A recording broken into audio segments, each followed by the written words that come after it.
কান্দিয়া দে কুলহরি হানজালা শহীদ রে কুলি দাসি পিছে রে সেই জঙ্গের উদে। আমাদের সমাজের মধ্যে বাউল শিল্পীরা কি কেউ জানেননি? এমনি তো মানুষ মসজিদের মধ্যে আসে না, এরপরে কম বাবা মৌলানা মসজিদে তো আল্লাহ থাকে না। মুমিনের কলবে আল্লাহ, এই তো আল্লাহ ঠিকানা, মসজিদে তো আল্লাহ থাকে না।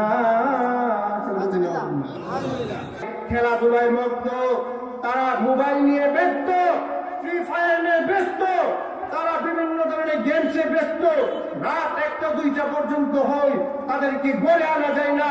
বিভিন্ন আড্ডায় মগ্ন থাকে, তাস খেলায় মগ্ন থাকে, জুয়ায় মগ্ন থাকে, নেশার মধ্যে মগ্ন থাকে। সাত দুর্বৃত্তিকে আল্লাহ তাআলা আরশের নিচে স্থান দিবেন যেই দিন আমার আল্লাহর আরশের ছায়া ব্যতীত আর কোনো ছায়া থাকবে না। আলহামদুলিল্লাহ আলহামদুলিল্লাহ নাহমাদুহু ওয়া নাস্তাঈনুহু ওয়া নাস্তাগফিরুহু ওয়া নু'মিনু বিহি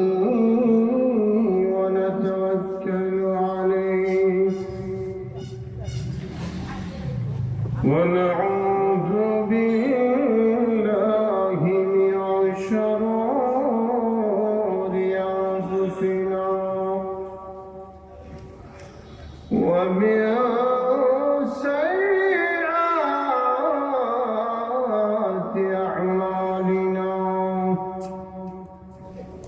من يهده الله فلا مضل له ومن يضلله فلا هادي له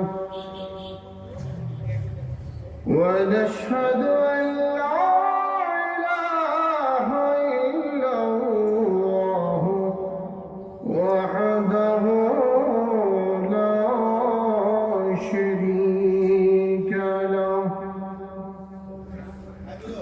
ونشهد أن سيدنا وسندنا وحبيبنا ومولانا محمدا عبده ورسوله। পবিত্র তাফসীরুল কোরআন মাহফিলে অধ্যক্ষার সম্মানিত সভাপতি সাহেব, স্টেজে আছেন অত্যন্ত মান্যগণ্য ব্যক্তিবর্গগণ। আমরা সর্বপ্রথম ওই মহান রব্বুল আলামিনের শুকর আদায় করব, যে মহান পবিত্র সত্তা আমাদের সকলকে গভীর রজনীতে তার ভালোবাসায়, তার রাসূলের প্রেম ও মহব্বতে আমাদের সকলকে দীর্ঘক্ষণ পর্যন্ত অপলক দৃষ্টিতে কোরআন ও হাদিসের আলোকে আলোচনা শোনার তৌফিক দান করেছেন।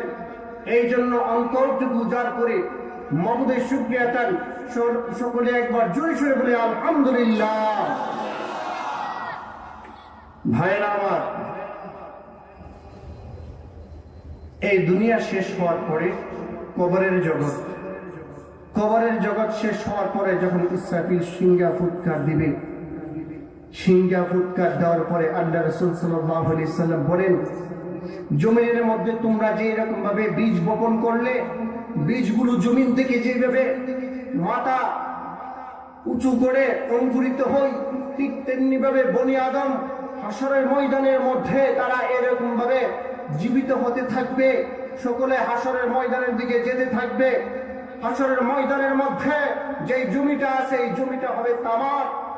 আর হাসরের ময়দানের মধ্যে যে সূর্যটুকু আমরা আজকে দেখতে পাই, আজকে যতটুকু তাপ দিচ্ছে তার চেয়েও বেশি 12 গুণ তাপ দিয়ে আমাদের মাথার উপরে হাজির হবে, মাথার আদাত উপরে তাপ দিবে।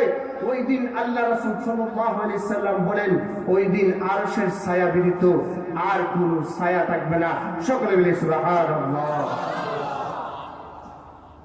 প্রিয় ভাইরা আমার, আরশ কি জিনিস? আল্লাহ রাসূল সাল্লাল্লাহু আলাইহি সাল্লাম বলেছেন,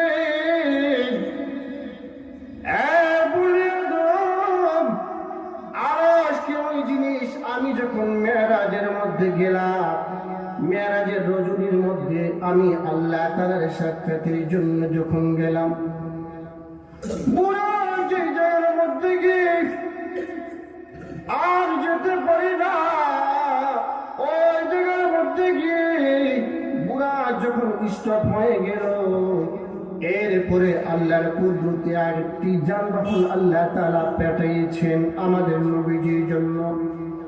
আপনার নবীজি, আমার দিনের নবীজি একটি যানবাহনের মধ্যে উঠলেন। ওই যানবাহনটার নাম ছিল রফরফ।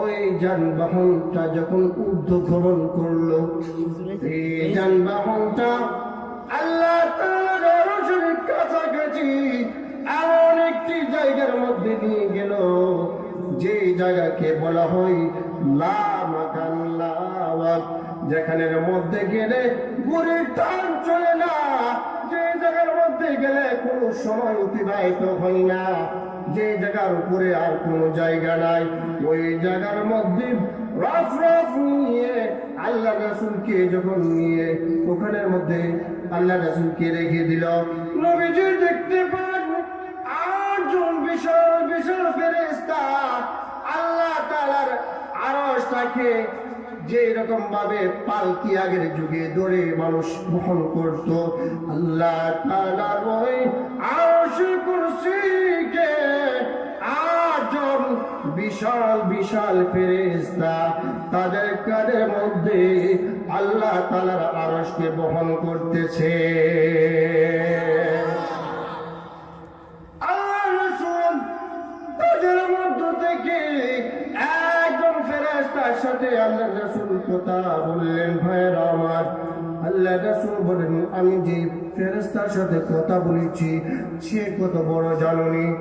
ওই ফেরেশতার কান থেকে গার পর্যন্ত যে জায়গাটুকু আছে, একটা দ্রুতগামী ঘোড়া যদি 700 বছর পর্যন্ত এটা যদি দৌড়াইতে থাকে বিরামহীন ভাবে, তবু তার কান থেকে তার গার পর্যন্ত ওই দ্রুতগামী ঘোড়া দৌড়াইয়া শেষ করতে পারবে না।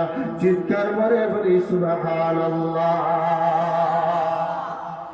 এই ফেরেশতা যদি এত বড় হয়ে থাকে, তাহলে চিন্তা করুন আল্লাহ তাআলার আরশটা কত বড়।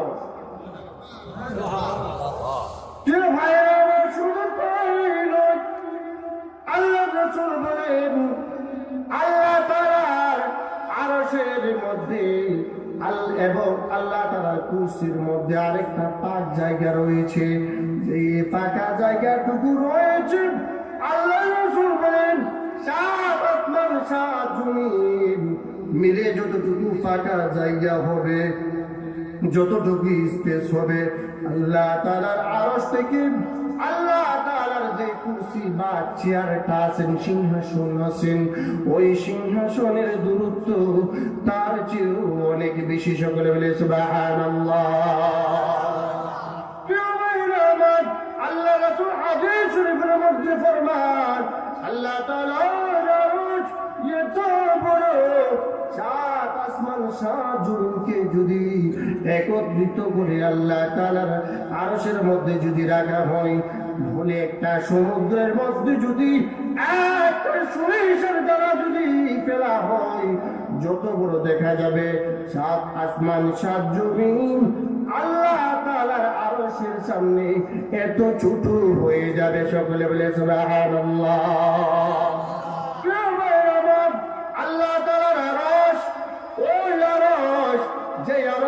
নিচে আল্লাহ তাআলা 7 দল ব্যক্তিকে আল্লাহ তাআলা স্থান দিবেন। জুড়ে বলেন কয় দল ব্যক্তি? 7 দল ব্যক্তিকে আল্লাহ তাআলা আশ্রয় দিবেন। যেই দিন মানুষের মাথার উপরে সূর্য, এই সূর্য যখন মানুষের মাথার আঘাত উপরে থাকবে, আল্লাহ রাসূল বলেন মানুষের মগজগুলো টকবক করে পড়তে থাকবে। মানুষ তখন দৌড়াইতে থাকবে একটু ছায়া পাওয়ার জন্য। মানুষ ওই দিন কোনো ছায়া পাইবে না। একমাত্র 7 শ্রেণীর ব্যক্তি যারা রয়েছে আল্লাহ তাআলা তাদেরকে আরশের নিচে স্থান দিবেন। তারা কারা কারা শুনি। এক নম্বর আল্লাহ রাসূল বলেন সাবাতুন ইউযিল্লুহুমুল্লাহু ফি যিল্লিহি, 7 দল ব্যক্তিকে আল্লাহ তাআলা আরশের নিচে স্থান দিবেন। যেই দিন আমার আল্লাহর আরশের ছায়া ব্যতীত আর কোনো ছায়া থাকবে না। তুমি আরশে থাকো প্রভু, আমি জমিনে, তবু তোমারে প্রেম জমে হৃদয় গহীনে। আমি তোমারি গোলাম গো, অন্য কারো নয়। আমি তোমারি গোলাম গো, অন্য কারো নয়। আলিমুল গায়েব তুমি, মালিক রব্বানা। আল্লাহ আল্লাহ আল্লাহ আল্লাহ আল্লাহ আল্লাহ আল্লাহ আল্লাহ। প্রিয় ভাইরা, আল্লাহ রাসূল বলেন হাসরের ময়দানে আরশের নিচে যাদেরকে স্থান দিবেন, ওই দিন প্রথম নম্বর যাকে স্থান দিবেন আল্লাহ রাসূল বলেন ইমামুন আদিলুন। প্রথম নম্বর আল্লাহ তার আরশের নিচে স্থান যাকে দান করবেন, ওই ব্যক্তি হলো ইনসাফগার বা ন্যায়পরায়ণ বাদশাহ, ন্যায়পরায়ণ বিচারক, ন্যায়পরায়ণ হাকিম, ন্যায়পরায়ণ সরদার।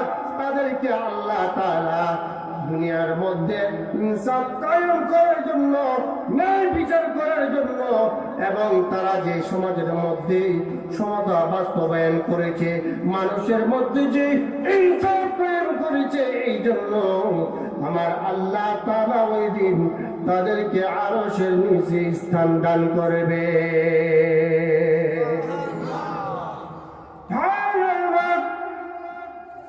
আল্লাহ তাআলা দ্বিতীয় যে ব্যক্তিকে আরশের নিচে স্থান দিবে তারা কারা? আল্লাহ রাসূল বলেন ওয়াশাবুন নাশা ফি ইবাদাতিল্লাহ, যে যুবক যৌবনকালে আমার আল্লাহ তাআলার ইবাদত করে। আজকাল তো দেখা যায় যুবক বৃন্দ ভাইরা কি ইবাদত বন্দেগী করব, মসজিদের মধ্যে বুড়া মানুষদেরকে পাওয়া যায়, কিন্তু যুবক বৃন্দ ভাইরা যারা আছে খেলাধুলায় মগ্ন, তারা মোবাইল নিয়ে ব্যস্ত, ফ্রি ফায়ার নিয়ে ব্যস্ত, তারা বিভিন্ন ধরনের গেমসে ব্যস্ত। রাত 1টা 2টা পর্যন্ত হয়, তাদেরকে ঘরে আনা যায় না। বিভিন্ন আড্ডায় মগ্ন থাকে, তাস খেলায় মগ্ন থাকে, জুয়ায় মগ্ন থাকে, নেশার মধ্যে মগ্ন থাকে। আমাদের যুবক ভাইরা ইবাদত বন্দেগী গুলো ছেড়ে তারা বিপদে চলে গিয়েছে। সকলে বলেন ঠিক কিনা? কিন্তু আল্লাহ রাসূল সাল্লাল্লাহু আলাইহি সাল্লাম বলেন যে সমস্ত যুবকেরা যৌবনকালে আল্লাহর ইবাদত করবে, আল্লাহ তাআলা তাদেরকে হাসরের দিন আরশের নিচে স্থান দিবেন। কেন এটা? বুড়াকালে ইবাদত বন্দেগী করলে আল্লাহ আরশের নিচে স্থান দিবেন না কেন? ভাইরা একটু দেখেন, যৌবনকালে যুবক আমরা যদি আল্লাহ তাআলাকে একবার ডাক দেই, আমার আল্লাহ তাআলা একবার ডাকে বিনিময়ে 70 বার জবাব দান করে। আর বৃদ্ধকালে কোনো ব্যক্তি যদি আল্লাহ তাআলাকে 70 বার ডাক দেন। 70 বার ডাকের পরে আমার আল্লাহ একবার ডাকের সাড়া দিয়ে দেন। কারণ কি জানেন? যৌবনকালে মানুষের ভিতরে থাকে আবেগ, তাড়না, উদ্দীপনা, গুণের মজা। বৃদ্ধকালে এইগুলো তেমন একটা থাকে না। বৃদ্ধকালে মানুষটা নিস্তেজ হয়ে যায়, অটোমেটিক তসবিহ হাতের মধ্যে ধরে মসজিদের মধ্যে চলে আসে, ঠিক কিনা বলেন? আর যৌবনকালে যারা আছি আমরা যদি ইবাদত বন্দি গুলো করি, ঠিকভাবে বসতে পারি, ঠিকভাবে উঠতে পারি, ঠিকভাবে আমরা প্রসাব করতে পারি, পায়খানা করতে পারি, নিজের কাপড় নিজে ধৌত করতে পারি, নিজের পা পবিত্র নিজে হতে পারি, কিন্তু বৃদ্ধ বয়সে চাইলেও ঠিকভাবে পবিত্র থাকা যায় না। একবার পেশাব করলে অনেকক্ষণ পর্যন্ত পেশাব নিয়ে এসে ভুক্তভোগী থাকতে হয়। এবং দেখবেন মসজিদের মধ্যে চেয়ারগুলোর মধ্যে মুরব্বীরা চেয়ার এখন দখল করে ফেলছে। কারণ কি? এখন আর তাদের এই পাওয়ারটুকু নেই।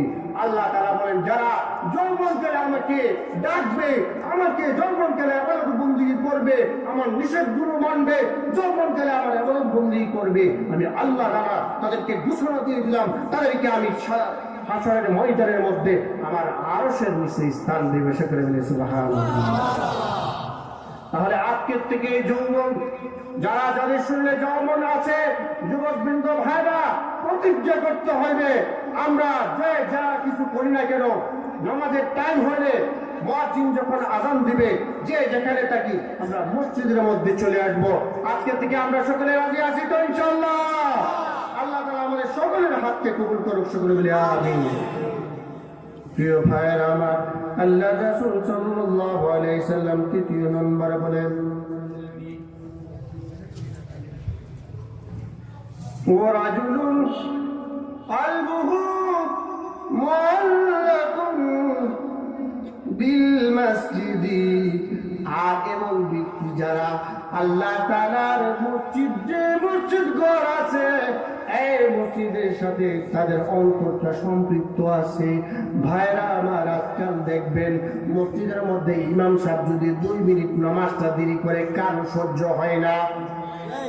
মসজিদের মধ্যে যদি ইমাম সাহেব দোয়াটা একটু লম্বা করে, পিছনের দিক দিয়ে দেখা যায় 10 জন 8 জন মানুষ করে বের হয়ে যায়। অনেক সময় দেখা যায় ভাইরা আমার, অনেক জায়গার মধ্যে এমন একটা জিনিস আছে, শুক্রবার দিন যদি তবারক না থাকে, সুন্নত না পড়ে, একজনের জুতা আরেকজন পা দিয়ে কার আগে কে বের হবে দ্রুত চলে যায়। এমনটা আসেনি? আসেনি আমাদের সমাজে? বলে এই জন্য মসজিদের মধ্যে আমাদের মন থেকে না, সারাদিন নামাজ পড়তে সব মিলিয়ে 1 থেকে 1.5 ঘন্টা লাগে।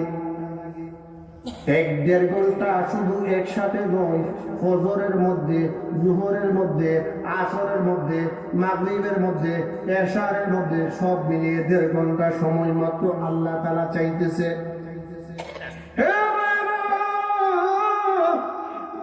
আমার আল্লাহ 1.5 ঘন্টা মাত্র চাইতেছে, কিন্তু আমরা 1.5 ঘন্টা সময় মসজিদে দিতে রাজি না। আপনি যদি সকলকে নিয়ে টিভির সামনে, দোকানের মধ্যে বসাই দেন, অথবা ফুটবল খেলার মাঠের মধ্যে যদি বসাই দেন, 1-1.5 ঘন্টা কেন 3 ঘন্টা পর্যন্ত যদি অতিবাহিত হয়ে যায়, কারো কোনো অভিযোগ থাকবে না। এই জন্য আল্লাহ রাসূল সাল্লাল্লাহু আলাইহি সাল্লাম বলেন, ওয়ারাজুলুন কলবুহু মুআল্লাকুন বিল মসজিদি। যেই যুবক, যেই মানুষ মসজিদের দিকে মনটা তার পড়ে থাকে, ফজরের সব নামাজ পড়লে, জোহরের নামাজ ওয়াক্ত হওয়ার আগে আগে আযান করছে, এই মসজিদের দিকে মনটা পড়ে থাকে। জোহর নামাজ পড়ে বাড়িতে গেলে আসর নামাজ কতক্ষণে পড়বে, মসজিদের দিকে মনটা পড়ে থাকে। আবার যে ব্যক্তি আসরের নামাজ পড়ে বাড়িতে গেল, মাগরিবের নামাজ কতক্ষণে মসজিদে পড়বে, কতক্ষণে মসজিদের মধ্যে আযান দিবে, তার মনটা পড়ে থাকে। মাগরিবের নামাজ পড়ে যখন সে বাড়িতে যায়, বাড়িতে যাওয়ার পরে তার মনটা পড়ে থাকে কতক্ষণে এশারের সালাতের মধ্যে আমি যুক্ত হইব। আল্লাহ রাসূল বলেন, এমন ব্যক্তি যারা রয়েছে আমার আল্লাহ তাআলা তাদেরকে সুসংবাদ দান করেছেন। প্রিয় ভাইরা আমার, এই জন্য মসজিদের মধ্যে যারা মন লাগাইবে আল্লাহ তাআলা তাদের মনটাকে, তাদের এই মনের বিনিময়ে আল্লাহ তাআলা তাদেরকে আরশের নিচে স্থান দান করবে। আমাদের সমাজের মধ্যে বাউল শিল্পীরা কি কেউ জানেননি? এমনি তো মানুষ মসজিদের মধ্যে আসে না, এরপরে কম বাবা মাওলানা মসজিদে তো আল্লাহ থাকে না। মুমিনের কলবে আল্লাহ, এই তো আল্লাহর ঠিকানা, মসজিদে তো আল্লাহ থাকে না। কোরআন যদি আল্লাহর কিতাব হয় তেল চূড়া কেন খায়? নাউজুবিল্লাহ বলেন না। আর মসজিদ যদি খোদার ঘর হয় নদী কেন ভাঙে? বাবা মাওলানা মসজিদে তো আল্লাহ থাকে না। এই সমস্ত কথা যারা বলে মুমিনের কলবের মধ্যে আল্লাহ আর মসজিদের মধ্যে আল্লাহ থাকে না, বরঞ্চ আমার আল্লাহ তাআলা সর্বত্র বিরাজমান, আমার আল্লাহর কুদরত সর্বত্র বিরাজমান আছে। আর মসজিদ হলো বাইতুল্লাহ, মানে আল্লাহর ঘর। ঠিক কিনা বলে? আপনার বাড়ির মধ্যে একজন যদি আসা যাওয়া করে, আপনার আত্মীয়, আপনার মন খুশি থাকবে কি থাকবে না? কিন্তু আপনার ঘরের মধ্যে, আপনার বাড়িতে 6 মাস 1 বছরে আয়সা খবর লো না, তার প্রতি আপনার মন কি খুশি থাকবে? থাকবে না। আল্লাহ তাআলার মসজিদের মধ্যে যাদের লেনা দেনা আছে, যারা আসা যাওয়া করে, আল্লাহ তাআলা বলেন আমি তাদেরকে সবচেয়ে বেশি ভালোবাসি, আমি তাদেরকে হাসরের ময়দানের মধ্যে আমার আরশের নিচে স্থান দেব। সুবহানাল্লাহ। প্রিয় ভাইয়েরা আমার, আরেকটা কথা বলি, আল্লাহ রাসূল সাল্লাল্লাহু আলাইহি ওয়াসাল্লাম 4th নম্বরে বলেছেন, ওয়ারাজুলান তাহাব্বা ফিল্লাহি ওয়াজতামাআ আলা যালিকা ওয়াফতারাকা আলাইহি। আল্লাহ রাসূল সাল্লাল্লাহু আলাইহি সাল্লাম বলেন, এমন দুইজন ব্যক্তি যারা আল্লাহ তাআলাকে ভালোবাসার কারণে তারা দুইজন একত্রিত হয়, আবার আল্লাহ তাআলাকে ভালোবাসার কারণে, আল্লাহ তাআলার ভালোবাসার কারণে ওই দুইজন ব্যক্তি পৃথক হয়ে যায়। এই কথাটা আরো ভালো করে বুঝি। আমাদের সমাজের মধ্যে দেখবেন অনেক মানুষ এমন আছে যারা তাস খেলে, পেন্সি খায়, সুদ খায়, মানুষের হক নষ্ট করে, বিভিন্ন পাপ কাজের মধ্যে যায়। এদের বন্ধুর কোনো অভাব নাই। আর আপনি নেক কাজ করেন, জিকির আজকার করেন, আপনার সাথে বন্ধুত্ব সহজে কেউ করতে চাইবে না। আল্লাহ রাসূল সাল্লাল্লাহু আলাইহি সাল্লাম বলেন, যে সমস্ত ব্যক্তি যারা ইবাদত করে, যারা মুত্তাকি বান্দা, আল্লাহ তাআলা বলেন, ইয়া আইয়ুহাল্লাযীনা আমানু ওয়া কুনু মা'আস সাদিকিন।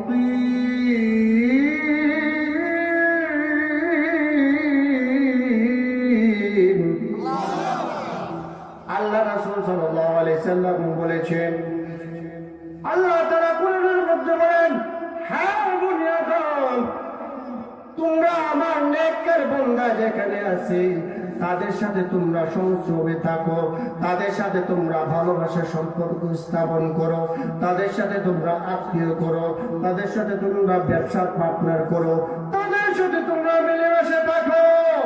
কারণ আল্লাহ রাসূল সাল্লাল্লাহু আলাইহি সাল্লাম হাদিসের মধ্যে ফরমান, আল মারউ মা'a মান আহাব্বা, হে আমার উম্মত, যার সাথে তোমার মহব্বত থাকবে আল্লাহ তাআলা ওই ব্যক্তির সাথে তোমাকে হাসর করাইয়া দিয়ে দিবে।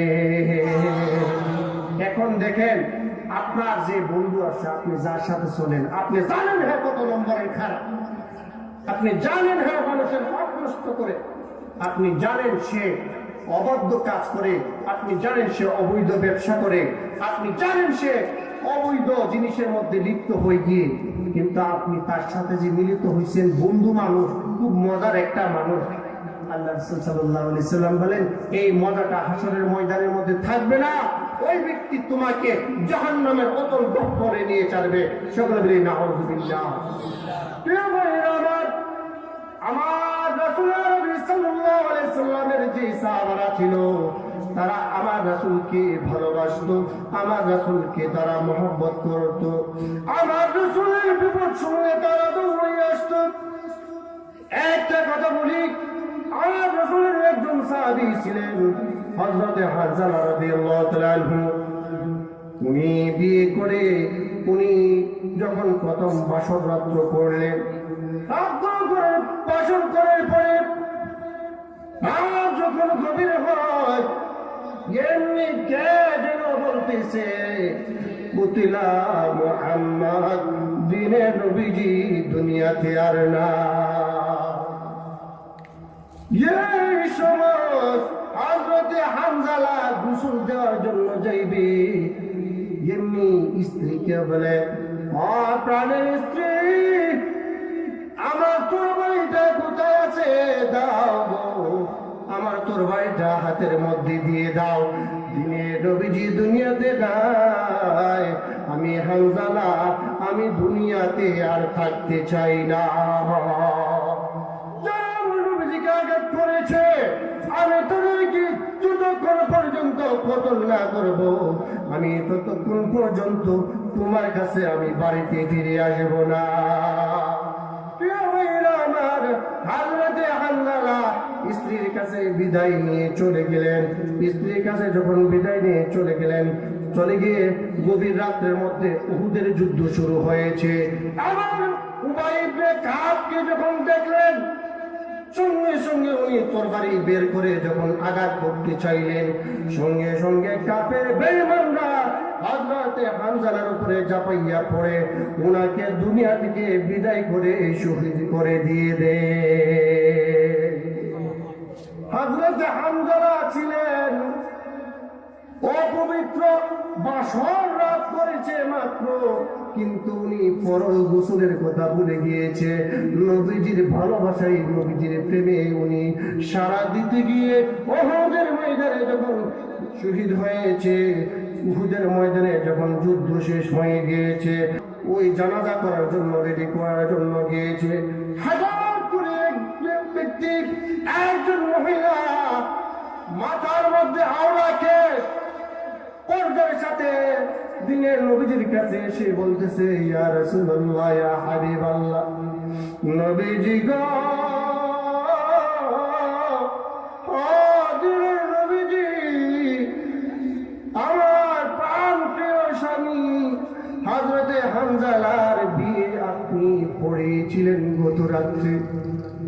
আমার স্বামী আজকে আমার সাথে বাসর ঘরের মধ্যে মিলিত হইয়া আপনি শহীদ হয়েছেন, এই কথা শুনিয়া দৌড়াইয়া চলে এসেছে নবী গো। আমার স্বামী ফরজ গোসল করতে পারে না, আমার স্বামী নাপাক অবস্থার মধ্যে কি যুদ্ধের ময়দানে শহীদ হয়েছে গো নবী। আর নবীজি, আমার স্বামীকে আপনি গোসল ছাড়া দাফন করবেন না, কারণ যুদ্ধের ময়দানে যদি কেউ শহীদ হয়, ইসলামের বিধান হলো তাকে গোসল ছাড়া তাকে দাফন করতে হইবে, ঠিক কিনা বলে? আল্লাহ রাসূল এই কথা শুনিয়া সাহাবাদেরকে বললেন, সাহাবারা, 68 লাশ পাওয়া গেল, আর 2টি লাশের হদস নাই, 2টি লাশ তোমরা তালাশ করো। সাহাবারা গিয়ে যখন 2টি লাশ তালাশ করতে লাগলেন, এই জিনিসটাকে একজন কবির ভাষায় বলেন, কান্দিয়া দে কুলহরি হানজালা শহীদ রে, দাসী সে রে সেই জঙ্গে উহুদে। নবীর সাহাবী ছিলেন হানজালা নামেতে, তিনি শহীদ হয়েছিলেন বিবাহের রীতিরে গিয়ে জঙ্গের নবী ডাকে আদালতে, কহেন বিবির তোরে বিয়ে রাতে চলছি রডে,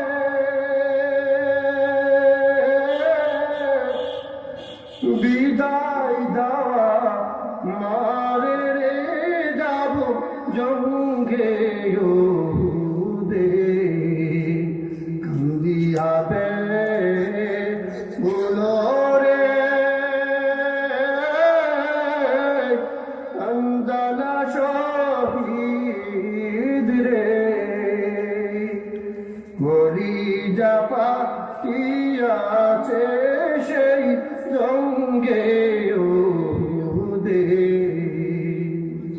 হাত তুলে স্ত্রী বলে আল্লাহর দরবারে, বিয়ে রাতে নব স্বামী সপিলাম তু মারে রে সেই জঙ্গে যুদ্ধে গেলেন শহীদ হলেন নাপাক হালাতে, নবীদের সাহাবাদের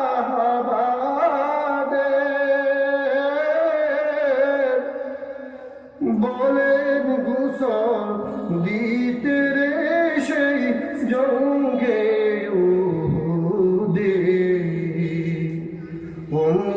গাড়ি আওয়াজ নবী পাইলেন